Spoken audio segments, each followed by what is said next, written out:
Hello and welcome to the Elite Entertainment Network Group. I'm Minnie Foxx, and as you know, we inspire, motivate, and educate young people in the entertainment, business, and beauty. Today, in our entertainment category, we have an internationally known actor. Not only is he an actor, he is also a producer, director, writer, and I'll let him tell you a little bit more about his background. We're so excited to share with you today the internationally known actor from the hit comedy series Smart Guy, playing the role of Floyd Henderson, a loving father to a wonderful group of receiving kids. Let's welcome John Marshall Jones. Hey, How you doing? how you doing, Manny? Good, good. Thank you for coming. Well, thank you for having me on here. And we want to start with you being a father. Mhm. I know that you're a father in real life. In real life, In yeah. real life, but let's talk about your father on the TV show. Well, Floyd Henderson was, in my opinion, he was one of a new breed of fathers that are being created into the media now, of black independent entrepreneurs who are creating a safe environment in their nuclear family. And you know, with all of the influences that we have coming out of hip hop culture right now, that image is especially important to me. And that image has gone all around the world, because Smart Guy isn't just seen in the United States, it's seen in Canada, in Great Britain, in Paris, in Saudi Arabia, in Botswana, in the Philippines, in Australia, and all over the world. They're seeing this image of African American men and African American people as being brilliant, well-spoken, well-behaved, funny, trustworthy, entrepreneurs, you know, so that image has gone out to create somewhat of a balance to some of the other imagery that we see in the media. So it's a really important part of my career and something I'm really proud of. Now, would you compare that somewhat to what the Cosby Show was like? Absolutely. Okay. I think that it was really, we used to describe it as the Cosby Show from the kid's perspective. Oh, okay. Yeah. Okay. Now, I know that you're a father. Yes. So how does your television role project or portray in your life as a real life father? It was actually very interesting because my son and Taj Mowry, who was the smart guy, were about the same age. And my son's also quite gifted. And so a lot of the conversations that they wrote for me to have with Taj were reflective of conversations that I really had in my real life. And so there wasn't a lot of acting involved. It was just say it like you said it to your son. And it, you know, I think it came across for a lot of kids, and especially kids who grew up in a home without a father present, that they looked forward to seeing Mr. Henderson, because they knew that there was going to be a stable family father figure who loved his children and was going to be responsible, and they looked forward to seeing that on a weekly basis, and then after it went to Disney, on a daily basis. So so my personal home life as a father and my father as the actor meshed together really well. Now, I know that you like to work with young people. I do. And I know you do a lot of motivational speaking out there. What would you like to say to our young men in the audience as a well-renowned actor? You've achieved some great credits, and I know that all of it wasn't easy. You did hard work, schooling, you know. What's encouraging that you would like to say to our young viewers? All right. Young people, listen to this. There's only one thing I want to say to you. It is impossible to accomplish something every day and have it turn into nothing. So it really doesn't matter how big your dream is. If you accomplish something that leads you toward that dream every day, it's going to happen. So don't let anybody tell you that you can't do it. because they can't see your vision. You're the only one that can see your vision until it becomes something that everybody else can see. So while you're dreaming it up and while you're feeling it and while you're trying to make it happen, don't be discouraged that other people can't see your vision. Just go out and accomplish something every day, and it is impossible for that to turn into nothing. Thank you. Oh, okay. You received the Best Actor Award from the NAACP Theater. Actually, it was the Adelco Award where I received Best Actor, and that's the Adelco is the like the Black Tonys. It's in New York. So I received Best Actor for a play called The Guest at Central Park West, which also received Best Playwright, which was Levy Lee Simon, and Best Dramatic Production of the Year. So we kind of swept the Adelcos in New York. And then I came back here and we received an NAACP award for the Bow Wow Club, which is another play that I starred in and also produced. Okay, and you did something with Menace to High Society as well. Menace to High Society is my one-man show. Okay. It has since changed to Fool in Heaven. And Fool in Heaven is the story of a man who's very successful but has not found happiness. And so he goes on a spiritual quest. And in his spiritual quest, he gets into a type of yoga that allows him to leave his body. And when he leaves his body, he goes to heaven, and he runs into his dead grandmother, who he didn't like when she was alive. Okay. And she becomes his spirit guide through a series of parallel lives. And through those parallel lives, he gets to see that the choices that he's making in this life really aren't all that bad. And he just has to embrace happiness in order to be it. You had some other sitcoms that you worked on. Many. And a lot of shows. Many. Your credits read like the ocean. But I wanted to point out just a couple of them. You did Soul Food, ER, Diagnosis Murder, Yes. right? And you were quoted as saying, "I married acting a long time ago." What do you mean by that? Well, acting is really kind of a singular pursuit and profession. You can't be in any one place because the work takes you all over. You also have to be so in touch with yourself that you become, in a way, self-centered, because the only way to really know who you are is to be focused on yourself all the time. Right. And it's really difficult to develop meaningful relationships when what you have chosen to do is focus on yourself, 90% of the time.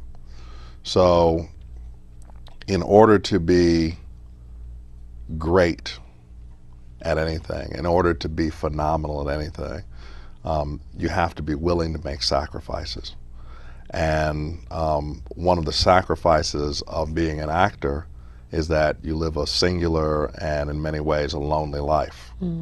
And so that gives you more fuel for that expression when these different projects come up. So when I say I'm married to acting, it means that it is my singular love in life, and that wherever it calls me, I go because that's what I love to do.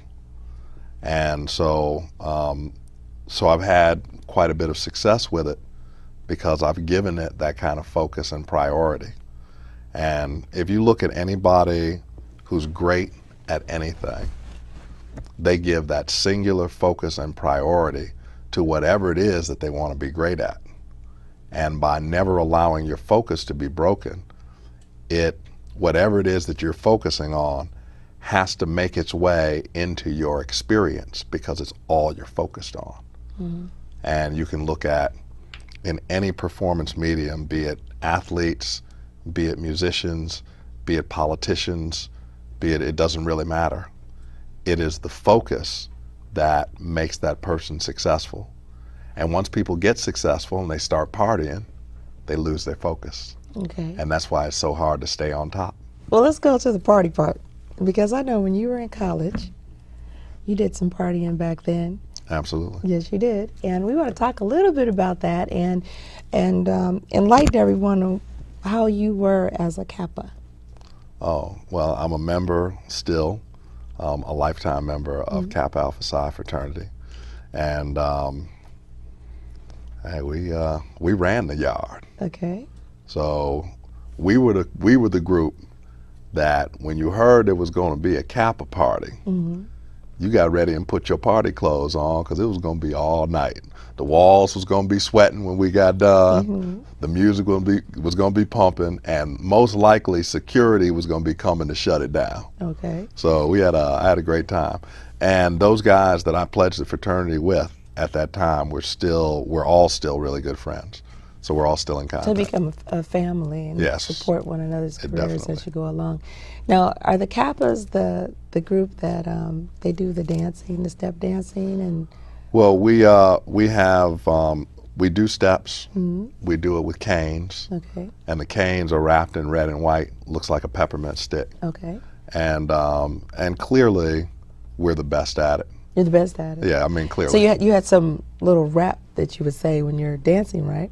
Oh, we had many. Can you share one with us?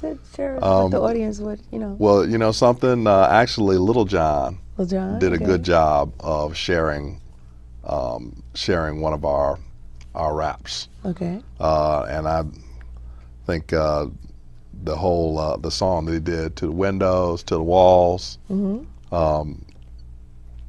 and the rest of it is probably not for public consumption. Okay. But that was a Kappa rap, 20 years ago, and then Little John kind of lifted it, put it to music, and made a lot of money with it. Okay. But the Kappas, there was a brother named Minor Allen back at that time. That this was prior to the Sugar Hill Gang, and Minor used to just come on the mic, and he would just start rhyming, and we'd be like, "Yo, dog, what are you doing?" The DJ would be scratching, right. and Minor would be rhyming to the beats. He's making it up. Yeah, well, no, he wasn't just making it up. He had his whole rap down. Minor could rap for an hour and a half straight. Okay. And we didn't understand that was getting ready to be a whole new phenomenon in American music. But some of the stuff that he had now you actually hear in people's records, and Little John's record is one of them. Now, was there anything that you contributed at that time that, with this vision and this focus that you so eloquently told everybody, were you doing any of that back then? Were you acting that far back, or it came to you later? Oh yeah, no. What really got me focused is my son's mother and I got pregnant in my junior year of college. Okay, let's stop there. I like how you said you got pregnant. We're going to move to our PSA right now, and we're going to leave you in a little cliffhanger, let you think about what he just said, and we'll be right back after this special announcement from Collier Emer Studios. Hi, I'm Minnie Foxx, and we're back with the Elite Network Talk Show with our special guest, Mr. John Marshall Jones of the Smart Guy hit comedy series, also producer, director. He has a new business that is just flying off the charts. It's called Mastering the Audition, which is also the title of our show. But we left you in a cliffhanger just a little bit ago when he said, my wife and I got pregnant. So we want to pick up from there and talk about the life that you had when your son was born. Well, I was a student, and I wasn't taking college very seriously, and all of a sudden I was about to be a father. So I had to make some decisions about what I wanted to do. Now, one of the options was to quit school and join the police force, which I almost did, but I would have been that angry cop by now. That angry Officer Jones, here he come, I'd have been him. Okay. So I decided instead that what I really needed to do was to get serious about what I love doing and to make that into my life. And so from that time forward, from that moment of decision forward, I've been very singularly focused about what I'm doing. We want to show you what focus, when you really, really focus on something, can achieve for you. Mastering the audition. We got this here? Mastering the audition. You must check it out. It is his new business. Actors, models, singers, dancers are all flocking to workshops and lectures to hear him tell you how to get that job. It's so hard to get that job sometimes. Why is that? Mostly, it's something small. You know, it may be how you entered the room. It may be how you took the direction after you did the reading. Generally, it's something small that that they make the decision based on. What I found in interviewing directors and casting directors is that for the most part, what they hire is confidence. Mm-hmm. So it is your ability to be confident when you go in the room that determines how they're viewing whatever it is you're doing. So what we teach at Mastering the Audition is a series of preparation techniques that allows you to be your most confident so that you can go in and do your very best when you get in the room. You know, everybody has had that great audition, Mm-hmm. you know, where you walked in, they loved you, you did a great reading, you came back, you knew you had the job, and they called you later, said, bam, we want to hire you. Almost every actor does that at least once. The problem is that you don't know why. Mm-hmm. And because you don't know why, you can't duplicate it. So we do something different every time we prepare. So every time we go in, we get a different result. Okay. So Mastering the Audition allows you to do the same thing every time you prepare so that you can get the same result in the room. Okay. Now, is this structured for young people as well? Because we happen to have two young people that are coming on our next show that are fans of yours, and they're going to be in this musical called Oliver. Right. That's And, August 30th that August starts, 30th, right? and you're going to make the show and make them really happy. And I know you had some gifts here for those two young people. Absolutely. And this is your what? This is the CD MP3. And this can be downloaded to an iPod or to a cell phone, or it can be played in your car. And then that way, instead of just listening to music and entertaining yourself, you can actually take that leisure time and turn it into productive time and teach yourself how to master the concepts of mastering the audition. Now, when I look at this DVD cover, now look, I'm going to hold it the way he's holding it on the DVD like this. There's so much power in that pose. So much power. What are you saying there? If you could say that in just a couple of words, what are you saying when a person sees this? That each of us has the power to create magic in our lives.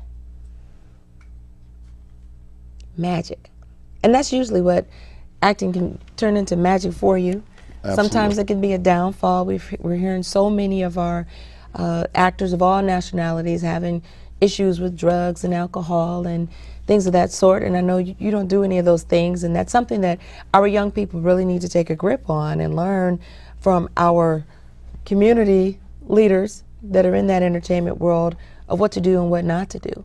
And on that note, I want to say that we're going to dedicate this show on behalf of you and myself to the families of Mr. Isaac Hayes and Mr. Bernie Mack. We just recently lost some very great performers, comedians, dancers, singers. They did it all, and they opened their doors for people like you and me. Truly. And also, we want to present you today with your honorary membership to Collier Emerald Studios, the Elite Network. That is your membership package, and this is your gold card, darling. Wow, okay. Opening doors for you as well. Now, I understand that Mastering the Audition is here in Los Angeles. You've been giving some powerhouse lectures and seminars right in the community. Are you going to travel abroad presenting this to actors? Yeah, we've actually been traveling abroad for the last year. We appeared at the National Black Theater Festival. We appeared at the NAACP Theater Festival weekend. Yes. We appeared at Langara College in British Columbia, at Northwestern University, at the Screen Actors Guild, Actors Equity Association Black History Month Forum. And then our next booking is on November 8th. We'll be at the Actor Fest here in Los Angeles, and we're negotiating the Actor Fest in New York on November 15th. So, so it's turning into something that people are now calling to request to have Mastering the Audition come out to their events, because it really is changing careers. And there's really nothing more gratifying than getting an email from somebody that says, I went to your seminar and now I'm working. Okay. You know, it's changing careers. Because I've had the benefit of having trained in some of the elite institutions in the United States. I trained at Northwestern University. You know, I trained with Second City Theater. And I'm not one of the actors who they call and offer things to. I audition for everything I get. So I may have auditioned more than almost every actor in Hollywood, you know, at this point in time. But now you're giving back to the community, and this is what it's all about. When you're in this industry, you give back, you take, you give back. And when you give back, you actually gain more. And we are so proud that you have mastered the audition, and you are sharing it with not only adults, but young people as well, because they are our future. And we're going to help you spread the word as much as possible to see that this comes to life. And this is a success for those of you that are out there trying to make it. Now, we're going to move on here. I have one more question I want to ask you. You've had great credits. You've had some wonderful opportunities. What is the one thing, or maybe two things, that you could tell us that you didn't like about the business that almost made you stop? I think the toughest thing about this business is that you don't build up any equity. You know, you do a television series, and when you come off of it, you go right back and you start auditioning again, and you have to start proving yourself all over again. So one of the things that I encourage young people to do is to learn how to become filmmakers, learn how to become producers, learn how to become writers, and then create projects for yourself so that you don't have to go in and ask somebody for an opportunity. You create your opportunities. And right now, with my production company, Mastering the Audition Productions, now has optioned 4 properties, 4 screenplays. We have interests in 22, 23 stage plays, and we began producing. And so creating opportunity rather than having to go in and ask. And I wish that somebody had told me that. Actually, somebody did tell me that 20 years ago. I wish I had listened to him. It wasn't that I didn't have a mentor, it's that I didn't listen. You didn't listen. That's your cue. Listen. Sign up, come out, check it out. Mastering the Audition. You heard it here today on the Elite Network with John Marshall Jones, producer, director, actor extraordinaire. And we're going to share your story and make sure that people understand that there's more to acting than just acting. The jobs behind the scenes, the jobs in front of the scenes, and helping people. Yeah, and we also are available in stores. We're available on the internet. We're available wherever people are looking. So if anybody wants to look, they can certainly do that. Okay. And look, you shall do at the end of the show. When our credits run, you will learn how to contact Mr. John Marshall Jones personally for your own satisfaction to find out what Mastering the Audition is all about. Well, you've heard it here today on the Elite Network as we continue to bring you intriguing people, talented kids, and just wonderful opportunities for you out there in the community. Now, if you have a story to share, be sure to call us. We'll bring you on and put you in the spotlight. And remember, hope, faith, and prayer is your power within. That has been our show today, Mastering the Audition with John Marshall Jones. Thank you. Thank you, Minnie.